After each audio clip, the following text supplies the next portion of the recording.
Hi hello friends, ಹೇಗಿದ್ದೀರಾ ಎಲ್ಲರೂ? ನಾಳೆ ಸಂಡೇ ಆಗಿರೋದ್ರಿಂದ ನಾನೊಂದು ಸೂಪರ್ ಸ್ಪೆಷಲ್ ದಮ್ ಬಿರಿಯಾನಿನ ತೊಗೊಂಡು ಬಂದಿದ್ದೀನಿ ನಿಮಗೋಸ್ಕರ. ಯಾವ ರೀತಿ ಮಾಡೋದು ಅಂತ ನೋಡೋಣ ಬನ್ನಿ. ಮೊದಲನೇದಾಗಿ ನಾನಿಲ್ಲಿ 1/2 kg ಆಗೋಷ್ಟು ಚಿಕನನ್ನು ತೊಗೊಂಡಿದ್ದೀನಿ. ಹಾಗೆ ನಾನಿಲ್ಲಿ ಸ್ವಲ್ಪ ಪುದೀನ ಸೊಪ್ಪನ್ನು ತೊಗೊಂಡಿದ್ದೀನಿ. ಹಾಗೆ ಇಲ್ಲಿ ಸ್ವಲ್ಪ ಕೊತ್ತಂಬರಿ ಸೊಪ್ಪನ್ನ ಚಿಕ್ಕ ಚಿಕ್ಕದಾಗಿ ಕಟ್ ಮಾಡಿಟ್ಕೊಂಡಿದ್ದೀನಿ. ಹಾಗೆ ನಾನಿಲ್ಲಿ ಶುಂಠಿ ಬೆಳ್ಳುಳ್ಳಿ ಪೇಸ್ಟ್ ತೊಗೊಂಡಿದ್ದೀನಿ. ಮಾಡೋದಂತೂ ತುಂಬಾ ಈಸಿ. ಹಾಗೆ ಸ್ಪೈಸಸ್ಗೆ ಅಂತ ಚಿಲ್ಲಿ ಪೌಡರ್, ಧನಿಯಾ ಪೌಡರ್, ಗರಂ ಮಸಾಲ ಹಾಗೂ ಅರಿಶಿನ ಪೌಡರನ್ನು ಸಹ ತೊಗೊಂಡಿದ್ದೀನಿ. ಹಾಗೆ ನಾನಿಲ್ಲಿ ಸ್ವಲ್ಪ ಆನಿಯನ್ನ 2 ಈರುಳ್ಳಿನ ಕಟ್ ಮಾಡಿ ಎಣ್ಣೆಯಲ್ಲಿ ಚೆನ್ನಾಗಿ ಫ್ರೈ ಮಾಡಿ ಇಟ್ಕೊಂಡಿದ್ದೀನಿ, ಡೀಪ್ ರೋಸ್ಟ್ ಆಗೋ ಹಾಗೆ. ಹಾಗೆ ನಾನಿಲ್ಲಿ ಲವಂಗ, ಚಕ್ಕೆ, ಚಕ್ರ ಮೊಗ್ಗು, ಹಾಗೆ ಕಸೂರಿ ಮೆಥಿ ಎಲ್ಲ ತೊಗೊಂಡಿದ್ದೀನಿ ಒಗ್ಗರಣೆಗೆ ಅಂತ. ಹಾಗೆ ನಾನಿಲ್ಲಿ 1/4 ಲೀಟರಲ್ಲಿ ಅರ್ಧ ಆಗೋಷ್ಟು ಮೊಸರು ತೊಗೊಂಡಿದ್ದೀನಿ. ನೋಡಿ, ರುಚಿಗೆ ತಕ್ಕಷ್ಟು ಉಪ್ಪು ತೊಗೊಂಡಿದ್ದೀನಿ. ಹಾಗೆ ಆನಿಯನ್ನ ಫ್ರೈ ಮಾಡಿರೋ ಎಣ್ಣೆ ಇರುತ್ತಲ್ಲ, ಅದನ್ನೇ ನಾನಿಲ್ಲಿ ಯೂಸ್ ಮಾಡ್ಕೋತಾ ಇದ್ದೀನಿ ಬಿರಿಯಾನಿಗೆ. ಹಾಗೆ ನಾನಿಲ್ಲಿ ಅಕ್ಕಿ ತೊಗೊಂಡಿದ್ದೀನಿ. ಅಕ್ಕಿ ನಿಮ್ಮ ಹತ್ರ ಯಾವ್ದು ಅವೈಲಬಲ್ ಇರುತ್ತೆ ಅದನ್ನೇ ಹಾಕ್ಕೊಳ್ಳಿ. ಮಾಡೋದಕ್ಕೆ ಶುರು ಮಾಡಿಬಿಡೋಣ ಬನ್ನಿ. ನೋಡಿ, ಚಿಕನ್ಗೆ ನಾನು ರೆಡಿ ಮಾಡಿಟ್ಕೊಂಡಿರೋಂಥ ಪೌಡರು, ಮೊಸರು, ಉಪ್ಪು, ಹಾಗೆ ಪುದೀನ ಸೊಪ್ಪು, ಕೊತ್ತಂಬರಿ ಸೊಪ್ಪು, ಫ್ರೈ ಮಾಡಿರೋಂಥ ಆನಿಯನ್ ಸ್ವಲ್ಪ ಹಾಕ್ತಾಯಿದ್ದೀನಿ. ಇನ್ನು ಸ್ವಲ್ಪ ಹಾಗೆ ಇಟ್ಕೊಂಡಿದ್ದೀನಿ, ಯಾಕೆ ಅಂತ ಆಮೇಲೆ ಹೇಳ್ತೀನಿ. ವಿಡಿಯೋನ ಸ್ಕಿಪ್ ಮಾಡಿದೆ ನೋಡಿ. ಆಯಿಲ್ ಹಾಕ್ಕೊಂಡು ಶುಂಠಿ ಬೆಳ್ಳುಳ್ಳಿ ಪೇಸ್ಟನ್ನು ಸಹ ಹಾಕ್ಕೊಂಡು ಇದನ್ನು ಚೆನ್ನಾಗಿ ಮಿಕ್ಸ್ ಮಾಡಿ ಇಟ್ಕೋತಾ ಇದ್ದೀನಿ. ಅರ್ಧ ಗಂಟೆ ನೆನೆಸಿಟ್ಕೋಬೇಕಾಗುತ್ತೆ ಇದನ್ನು. ನೋಡಿ, ಅರ್ಧ ಗಂಟೆ ನೆಂದಿದೆ. ಈಗ ನಾವು ಈ ಚಿಕನನ್ನು ಇಲ್ಲಿ ಒಗ್ಗರಣೆಗೆ ಹಾಕ್ಕೊಂಡು ಚೆನ್ನಾಗಿ ಬೇಯಿಸ್ಕೋಬೇಕು ಎಣ್ಣೆಯಲ್ಲಿ.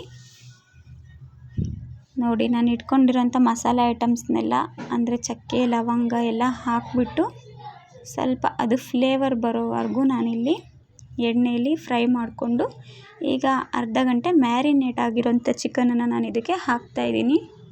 ಇದು ನೀವು ಹೋಟೆಲೆಲ್ಲ ತಿಂತೀರಲ್ಲ ದಮ್ ಬಿರಿಯಾನಿ, ಸೇಮ್ ಅದೇ ಥರ ಟೇಸ್ಟ್ ಕೊಡುತ್ತೆ. ಒಂದು ಸಲ ನೀವು ತಪ್ಪದೇ ಮಿಸ್ ಮಾಡದೆ ಮನೇಲಿ ಮಾಡಿ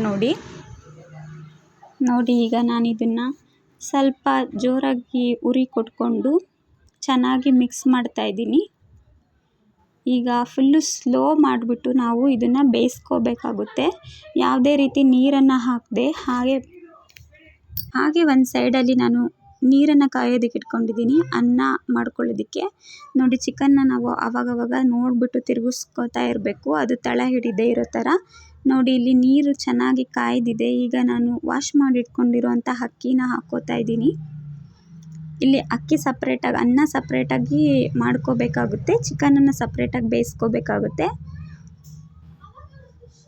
ನೋಡಿ, ಈಗ ಅಕ್ಕಿ ತೊಳೆದಾಕ್ಬಿಟ್ಟು ನಾನು ಒಂದು ಸಲ ತಿರುಗಿಸ್ಬಿಟ್ಟು ಉಪ್ಪಾಕಿ ಬಿಡ್ತಾಯಿದ್ದೀನಿ.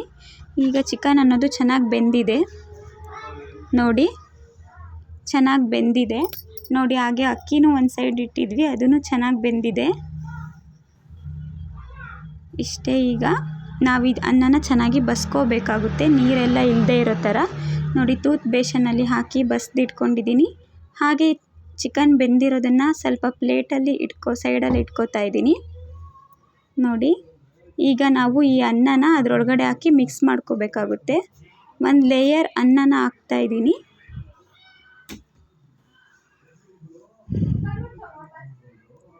ನೋಡಿ, ಒಂದು ಲೇಯರ್ ಆಗೋಷ್ಟು ನಾನು ಫಸ್ಟು ಅನ್ನನ ಇದಕ್ಕೆ ಹಾಕ್ಕೋತಾ ಇದ್ದೀನಿ ಕುಕ್ಕರ್ಗೆ. ಇದನ್ನು ಮಿಕ್ಸ್ ಮಾಡೋದು ಬೇಡ, ಈಗ ಹಾಗೆ ಹಾಕಬೇಕು.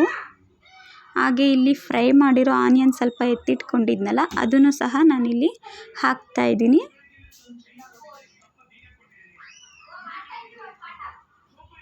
ನೋಡಿ, ನಾನೀಗ ಮತ್ತೆ ಇನ್ನೊಂದು ಲೇಯರ್ ಅನ್ನನ ಹಾಕ್ತಾಯಿದ್ದೀನಿ. ಈಗ ಸ್ವಲ್ಪ ಕೊತ್ತಂಬರಿ ಸೊಪ್ಪನ್ನು ನಾನು ಕಟ್ ಮಾಡಿರೋದು ಎತ್ತಿಟ್ಕೊಂಡಿದ್ದೆ, ಅದನ್ನು ಸಹ ಇಲ್ಲಿ ನಾನು ಹಾಕ್ಕೋತಾ ಇದ್ದೀನಿ. ನೋಡಿ, ಪ್ಲೇಟಲ್ಲಿ ಎತ್ತಿಟ್ಕೊಂಡಿದ್ನಲ್ಲ ಚಿಕನ್ನು, ಅದನ್ನು ನಾನು ಇವಾಗ ಇದಕ್ಕೆ ಆ್ಯಡ್ ಮಾಡ್ಕೋತಾ ಇದ್ದೀನಿ. ಸ್ವಲ್ಪ ಈ ಥರ ಸ್ಪ್ರೆಡ್ ಮಾಡ್ಕೋಬೇಕು. ನೋಡಿ, ಈಗ ಮಿಕ್ಕಿರೋ ಅಂಥ ಅನ್ನನೆಲ್ಲ ನಾನು ಇದಕ್ಕೆ ಹಾಕ್ತಾಯಿದ್ದೀನಿ. ಹಾಕ್ಬಿಟ್ಟು ನೀಟಾಗಿ ಸ್ಪ್ರೆಡ್ ಮಾಡಿ ಕುಕ್ಕರ್ ಲಿಡ್ಡನ್ನು ಕ್ಲೋಸ್ ಮಾಡಿ ಗ್ಯಾಸನ್ನು ಫುಲ್ಲು ಸ್ಲೋ ಅಲ್ಲಿ ಇಟ್ಬಿಟ್ಟು ನಾವೀಗ ದಮ್ ಕಟ್ಕೋಬೇಕಾಗುತ್ತೆ. ಈ ಥರ ಮಾಡಿದ್ರೆ ನಿಮಗೆ ತುಂಬಾ ಈಸಿ ಮೆಥಡ್ ಅಂತ ಹೇಳ್ಬೋದು. ನೋಡಿ, 10 to 15 ಮಿನಿಟ್ಸ್ ಬಿಟ್ಟು ನಾನಿಲ್ಲಿ ಓಪನ್ ಮಾಡಿ ನಿಮಗೆ ತೋರಿಸ್ತಾ ಇದ್ದೀನಿ. ನಮ್ಮ ದಮ್ ಬಿರಿಯಾನಿ ರೆಡಿಯಾಗಿದೆ. ಈಗ ನೋಡಿ, ಪರ್ಫೆಕ್ಟಾಗಿ ಬೆಂದಿದೆ. ಹಾಗೆ ತುಂಬ ಚೆನ್ನಾಗಿ ಉಪ್ಪು ಖಾರ ಹಿಡ್ಕೊಂಡಿರುತ್ತೆ ಚಿಕನ್ನು.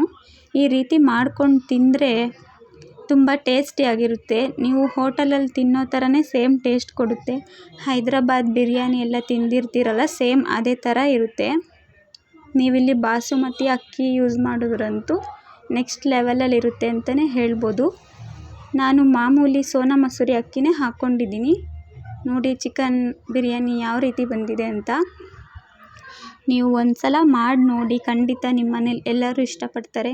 ನಾನು ಯಾವ ರೀತಿ ತೋರಿಸಿದ್ದೀನಿ ಅದೇ ಪ್ರೊಸೀಜರಲ್ಲೇ ಮಾಡಿ ನೋಡಿ. ಪ್ಲೇಟಲ್ಲಿ ಸರ್ವ್ ಮಾಡಿ ತೋರಿಸ್ತಾ ಇದ್ದೀನಿ. ಬಿಸಿ ಬಿಸಿಯಾಗಿ ಬಿರಿಯಾನಿ ತಿಂತಾಯಿದ್ರೆ ಇದಕ್ಕೆ ಸೈಡಲ್ಲಿ ಮೊಸರು ಬಜ್ಜಿ ಏನೂ ಬೇಕಾಗಲ್ಲ. ನೀವು ಬೇಕು ಅಂದರೆ ಹಾಕ್ಕೊಂಡು ತಿನ್ನಿ, ಹಂಗೂ ಚೆನ್ನಾಗಿರುತ್ತೆ. ಇಲ್ಲ ಹಾಗೆ ತಿಂದ್ರೂ ಚೆನ್ನಾಗಿರುತ್ತೆ ಅಂತ ಹೇಳ್ಬೋದು. ನೋಡಿ ಖಂಡಿತ ನೀವು ಮಿಸ್ ಮಾಡದೆ ನಾಳೆ ಭಾನುವಾರ ಟ್ರೈ ಮಾಡಿ. ಹಾಗೆ ನಿಮಗೆ ಈ ರೆಸಿಪಿ ಇಷ್ಟ ಆಗಿದ್ದರೆ ಲೈಕ್ ಮಾಡಿ. ಯಾವ ರೀತಿ ಬಂದಿತ್ತು ಅಂತ ಮಿಸ್ ಮಾಡದೆ ಕಮೆಂಟ್ ಮಾಡಿ. ಇನ್ನೂ ಯಾರ್ಯಾರು ನನ್ನ ಚಾನಲನ್ನು ಸಬ್ಸ್ಕ್ರೈಬ್ ಮಾಡ್ಕೊಂಡಿಲ್ಲ ದಯವಿಟ್ಟು ಸಬ್ಸ್ಕ್ರೈಬ್ ಮಾಡ್ಕೊಳ್ಳಿ.